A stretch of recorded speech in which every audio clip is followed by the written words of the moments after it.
We begin this hour with the fact that in a few days, the campaigns for 2023 elections will kick off, and Nigerians are looking forward to hear the potential president speak on their plans and ideas to develop the nation. Absolutely. With the current situation in the country, issues of security, national economy, police reforms, restructuring, fiscal crisis, excessive poverty, and so on are issues Nigerians are expecting their potential leader to highlight in their campaigns. But what are the candidates saying so far? What is the plan of PDP, APC, Labour Party, and the NNPP? Associate Professor Sam Amadi joins us now to discuss this issue. Dr. Amadi, thank you so much for being here. You know, we've seen these candidates really release their manifestos ahead of the official flag off of campaigns on the 28th of this month. And what would you say from what you've seen, looking at the main political parties now, from the ruling APC to the main opposition PDP, Labour Party, and even the NNPP, what would you say is standing out for you, especially as it deals with the main issues currently bedeviling the nation, speaking about insecurity, economy, and the likes? Well, I think the first thing is that thinking about the three major parties, plus of course the NNPP has not really come up like APC, PDP, and Labour Party in terms of pushing more of their arguments. Maybe we'll hear more about them in the future as they begin the campaign. But they seem to converge almost on the same kind of economic policy. So, for example, both Atiku and P2B and Tinubu also think in terms of more private sector economic growth. They focus a lot on the economy, expectedly. The difference also also clear. It looks like Atiku Abubakar continues with his clear idea around private sector participation. So his three key focus on the economy will be more of private sector, of course, government monopoly, take it out in terms of privatization or public-private partnership. And again, trying to use the market forces, the market, to deal with prices. Distortion in pricing, subsidies, and all that would likely go under him. Tinubu provides something like a little bit of a contrast, looking at more of a governed market. So whereas Atiku is more of free market, Tinubu is like governed market. It talks about industrial policy, he talks about clusters, he talks about commodity pricing, the normal exchange, and the price control system of old. So once Atiku is more of free market, the market price determining much of the action and removing distortion. Tinubu actually thinks that there's need to do some kind of price control to enable rural farmers and rural development. So Tinubu is towards a little bit more of what you can call government intervention in getting prices right, getting institutions right. Atiku is right mostly on getting institutions right and allowing the market to determine the price. Now, each of these positions have weakness. P2B actually closer to Atiku, only that P2B now pushes in more of human development issues, pushes more about governance, basically transition from revenue sharing to production. And then part of P2B's argument will be that he invests more on human infrastructure prior to fiscal infrastructure. And now, the small scale... and focus on medium, small enterprises as a driver, innovation, education, and all that. But you see, interestingly, Atiku talks about industrial infrastructure development fund.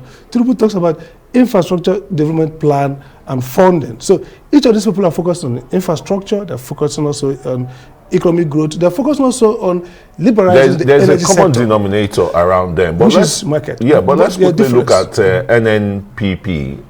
I remember less than a fortnight or about a fortnight ago, they had a national summit on the maritime industry. Absolutely. You know, talking about port, talking about the Nigerian Shippers Council, everything that has to do with maritime. Yeah. But their policy is not different from Atiku's policy of also privatizing the maritime.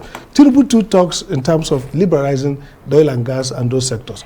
I think the key difference here would be three things. One, the character of each of these presidents.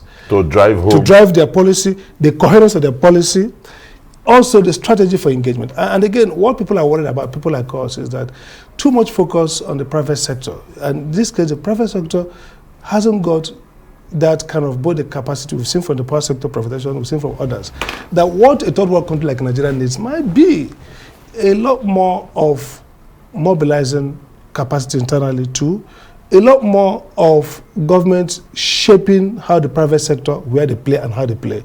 And if you look at the minimum wage, think in terms of moving from production to consumption, consumption to production. You look at the purchasing power of Nigerians.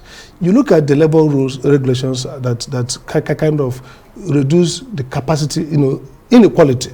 Now, none of these people have accurately addressed the problem of poverty. The idea of Atiku will be that the growing storm carries off all the ship. So if the storm is moving, if the economy is growing at, let's say, Tinubu talks about that 17% GDP growth. Atiku talks about GDP growth, making us not just the biggest economy in Africa, but also one of the big medium economies.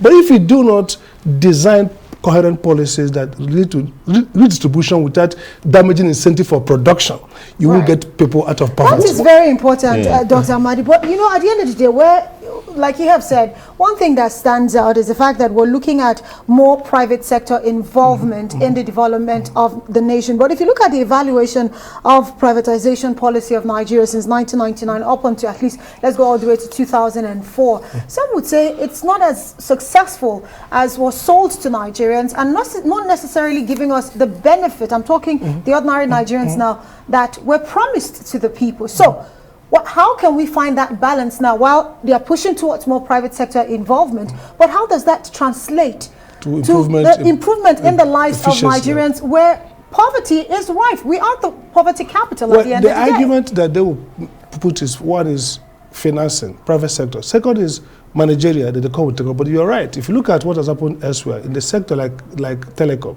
what worked was liberalization and competition, not privatization. So the notion of private-driven economy has been what has been sold to the third world countries for long. And the notion is very simple, that look, with private sector, you remove distortions, you get efficiency. But the problem is this: if you look at East Asia countries, what we've seen is the government that structures how the private sector behaves. Again, people argue, do we really have this private sector that we can allow or rely upon to grow both the social and physical infrastructure? How also do you structure how they play, in terms of not just what they do, how they do it, like the power sector, for example. So that there's no monopoly now. Well, competition, monopoly, but again, efficiency. You have to drive it by creating incentive, not just, and display pressure on private sector to deliver on government expectations. So some of us, we want to see these candidates in the campaign trail speak more about how they move from strategy to operations and tactics. How do you really get this private sector to work differently? Atiku has a much more comprehensive policy that outlines strategy, operations and tactics. But the question is the experience of private sector and going by the global economy and the neoliberal issues that we've seen after the 2008 financial crisis. There's still small faith that the private sector, without a very strong developmental state, can actually cause Nigeria to leapfrog and develop its potential.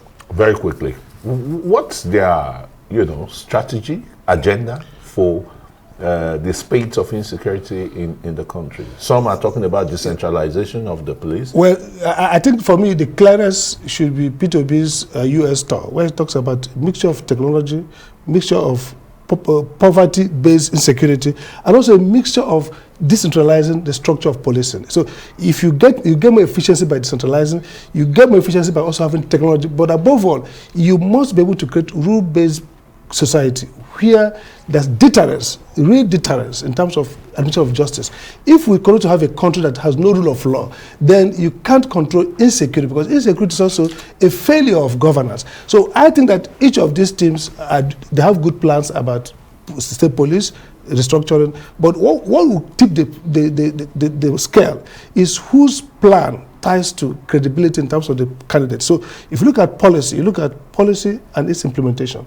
If somebody says he's going to do open government, they have to look at their profile and their structure, whether they can sustain it. So what we'll be interrogating the days to go is whether these plans have enough coherence and alliance with both the pedigree, the history, and the structure that these candidates are putting forward to sustain the implementation of the plan. That's quite and carry the critical. people. So that way it's not just, promises on a piece of paper. Absolutely. So that way we know how we can, hold them accountable if some of these promises are not really achieved. Dr. Sam Amadi would say thank you so much for joining us tonight.